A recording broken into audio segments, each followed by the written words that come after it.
Star. I should like to deal with two or three new provisions that are sought to be introduced in the Act by this bill. Stop. The Law Minister, while explaining the provisions of this bill, referred only to Clause 8 of the bill, which deals with the question of ordinary residence of a person. Stop. I am surprised that he did not refer along with this to Clause 6 of the bill. Stop. What is the significance of this omission? Question mark. The candidates of the Lok Sabha are not affected in the least by this deletion of the words stop. Under the law as it stands at present, a man who is qualified to be a candidate in a particular state by virtue of his registration as a voter in that state can seek election to the Lok Sabha from any other state and from any constituency in the country. Stop.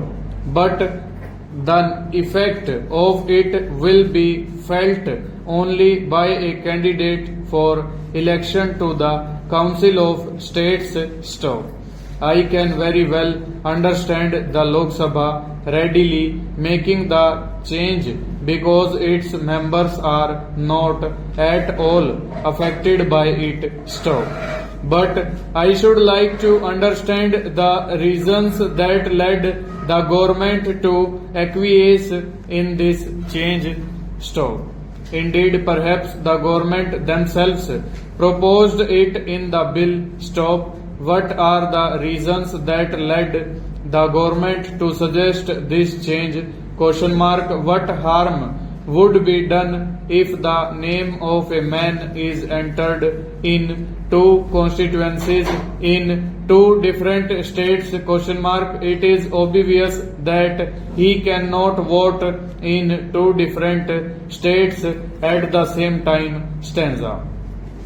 The last point that I come to is regarding the amendment of section 118 of the Representation of the People Act 2001, that is clause 36 of the bill as passed by the Lok Sabha. Stop. The Law Minister told us that under the definition of bribery as it exists in the 2001 Act, the Supreme Court had decided that in a particular kind of cases the offence of bribery does not exist. Stop. It might be interesting for government to note that the present state of the law is due to the amendment that was made in 2006. Stop. Till that time, sir, corrupt practices were divided into two categories: major corrupt practices and minor corrupt practices, and the receipt of a gratification, that is a bribe, was a minor corrupt practice which could make the election tribunal declare the election of a returned candidate to be void under certain circumstances. Stop. Government themselves did away with that section which dealt with minor corrupt practices in detail. Over.